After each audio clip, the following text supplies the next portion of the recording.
Dr. Niraj Gusani from Penn State, and he's going to be speaking to us on Twitter for surgeons. Great. Thanks, everyone, for the opportunity to present. I'm delighted to be here. So, I'm from Penn State College of Medicine in Hershey, Pennsylvania, talking today about Twitter for surgeons. I have no disclosures financially related to this talk. I do have a disclaimer. I am active on Twitter. I have a professional account under my name, which you see there. I do use it for professional purposes, but it is mine and mine alone. The tweets and things posted there are mine and not my employer's, and not Sage's, as is the same for this talk today. As you saw, to comment or to tweet, we're capturing comments live, and so please send your comments or questions, and we'll try to address them at the end of today's session. So just a quick overview of my talk. I'm going to describe a little bit about what Twitter is and how you use it, some statistics about its use. You've heard a lot of statistics about the scope of social media and its reach. How does Twitter work? Does it work? Can it work for surgeons? What do doctors, surgeons, and medical institutions do on Twitter? Can you use it for any of the following: information, education, patient contact, marketing? What are some of the risks? As we've already discussed, one of the big fears of physicians before they get engaged in social media is the risk. And certainly there are risks, but they can be managed. And then finally, how to proceed about using Twitter professionally. We'll show some examples and hopefully give some guidelines.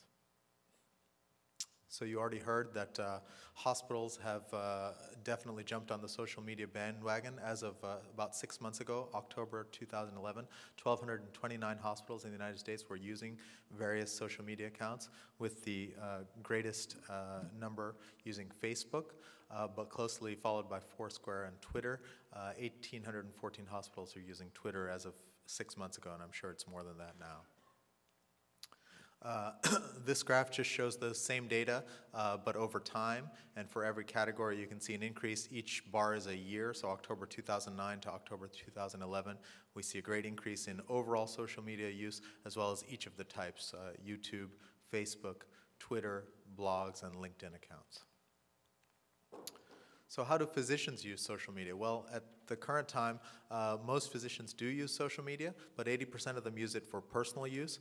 In terms of professional use, it's much lower. 67% of physicians are using social media outlets for professional use. And you can see, especially for Facebook, there's a very wide differential.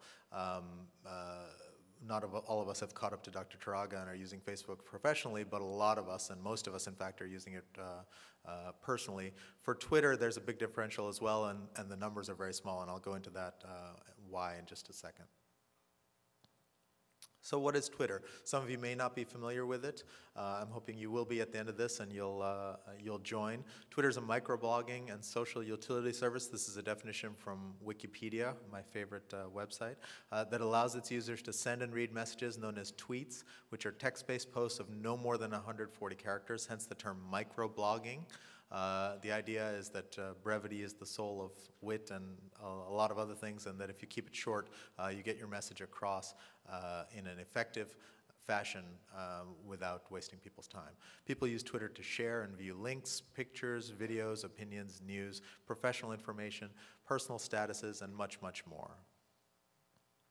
So what is the state of Twitter use in 2012? Brian Solis, who you already heard about, is one of the big proponents of social media out there. He's written a recent book. He has this posting regarding the state of the Twitterverse. And as we've heard and seen with recent events in the Middle East and every recent celebrity death, news no longer breaks. It tweets, and we all hear about it much sooner than we hear about it on CNN through our Twitter feeds. And in fact, CNN hears about it through their Twitter feeds.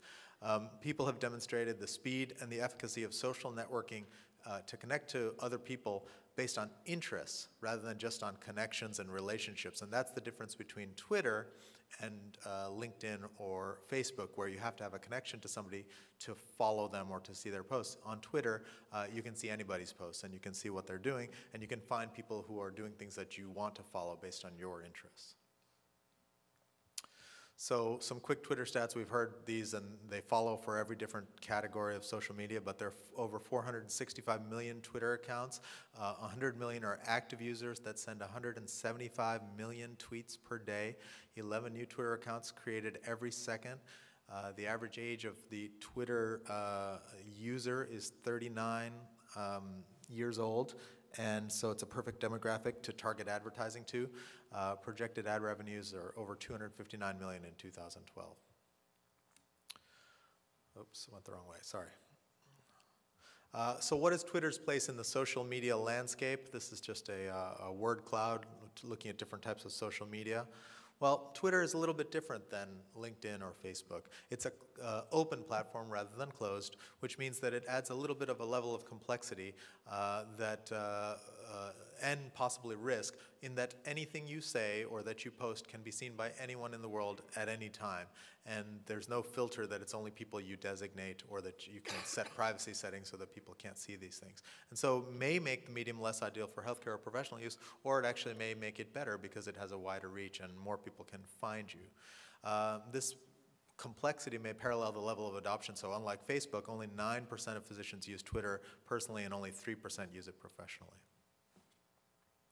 So the American College of Surgeons had a survey in September of 2010, which was then published in the Bulletin of the American College. 79% of surgeons at that point out of this survey had never used Twitter, but there was a strong core of users who use it daily, weekly, or monthly. So how can surgeons use Twitter? Well, some of the primary ways people have used it and practices or groups have used it are to update the public about news and events and research highlights, to respond to other tweets or posts in your field regarding your discipline, your research, or your organization. People have used it for live tweeting of events and meetings, and I'm hopeful some of you are using that today. And there are these very vibrant tweet and Twitter chats that are out there where people discuss topics, various topics in medical education and others, and have question and answer sessions right over Twitter, and I'll discuss those in a minute. Some people do use it for patient contact and marketing, and there are certainly some cautions with that, and we'll discuss that in later slides. So just for those of you who aren't familiar, I'll just show you a few things, the anatomy of a tweet, since we're all surgeons. This is a tweet from me from yesterday as I was boarding the plane, and just to show you some of the components so we understand what these things look like. So this is the tweet, and then my friends at Sages replied, and when we look at the details, you can see who the user tweeting is, who the replying user is. And we use these things called hashtags, which are prefaced by the # and are ways to allow other people to search tweets easily based on the content. So using a hashtag indicates that you're referencing that content. So hopefully everyone posting about this meeting and about this session will use the SAGES 2012 hashtag. Healthcare social media is usually uses the HCSM tag. And then there's a reply button on every tweet, so you can reply or repost or retweet. The American College of Surgeons, my other friends, then retweeted my tweet. So this is a retweet, and that's indicated, you do it by pushing the retweet button. It's indicated by the RT symbol, and it sort of references the user, and then you can add comments in the front. So people, I think one great way to use Twitter is tweeting the meeting. And so Twitter can be a way to capture pieces of information that you get at a conference or during a great talk. Trying to find the theme that resonates with you is a good way to do it. You'll never capture all the details, but tweet about the things that you care about. After the conference, you'll have a stream of tweets, and other people will have referenced these, and you'll see what's important to them, what people are commenting about, what really has caught people's eyes. Other resources, as I mentioned on Twitter, include these chats. So the most vibrant and useful or popular is this HCSM chat, Healthcare Social Media. It happens every Sunday, and lots of people discuss various aspects of healthcare social media. They usually have a few topics each week that they discuss, and everyone's allowed to comment on those. Other chats include topics on CME and medical education, and there's even a Twitter journal club, which is curated by a medical student from England. She publishes an article once a month. Other people, everyone reads it, and then they comment in a live Twitter chat format. Some of the surgical organizations and departments that are active on Twitter, and this is by no means an exhaustive list, it's some of the people I follow. There's an organization called OnSurge, which has a very vibrant homepage with information for all surgeons, but especially surgical trainees. And various academic departments also have a very vibrant Twitter presence where they're discussing their activities and interacting with patients. So there are some risks with physician use of social media, most importantly patient privacy, which we've already discussed to some degree, and professionalism. You probably have heard about the Facebook doctor who was suspended in Rhode Island. She had a blog post regarding a patient. The post was de-identified, but there was enough information within the post that the patient could be identified by the family.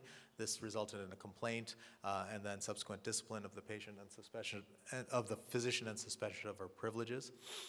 So we have to be very careful with any kind of patient information, even if it's de-identified. Finally, physicians on Twitter sometimes demonstrate unprofessional behavior, and so this article from JAMA from 2011 is from the same group that Dr. Chiraga described from 2009, and shows that about 3% of tweets by physicians using Twitter could be labeled as unprofessional. So finally, there are as many ways to use social media and Twitter as there are surgeons and organizations, so I just wanted to briefly outline some of the things I do. Mainly what I do is push information, data, and studies out there to an audience which I hope is interested in oncology and surgical oncology. This is a series of tweets about Colorectal Cancer Awareness Month. They come in reverse chronological order, so you can see the very bottom one is the first, followed by two others. I put up perspectives about medical news. The top is a tweet about a recent paper in the New England Journal regarding colonoscopy screening. I occasionally retweet some of our colleagues and respected mentors, and I was a Twitter correspondent for the American College of Surgeons at the recent meeting. I do not use personal or practice marketing in any form on my Twitter page. I do not interact with patients, and I don't use patient anecdotes for fear of violating patient confidentiality, and I mainly follow healthcare organizations and allied health professionals. So finally, some guidelines for all of us out there. If you are going to do it, these echo what other people have said. If you're going to tweet, you need to tweet often, but start slowly. Observe, lurk, see what other people are doing before you post. I spent 6 months probably not posting much of anything before I really started. Tweet what you know, then you'll feel comfortable. There won't be issues about not being familiar or tweeting something that's inaccurate.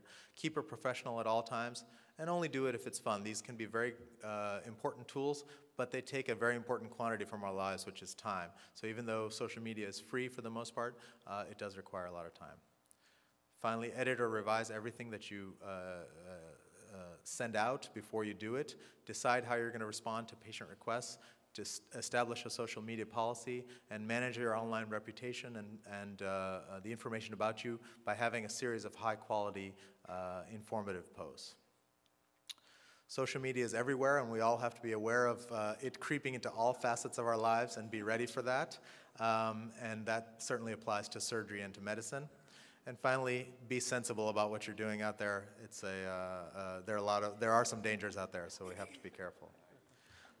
I welcome any comments, and please ask any questions at the end. Thank you very much.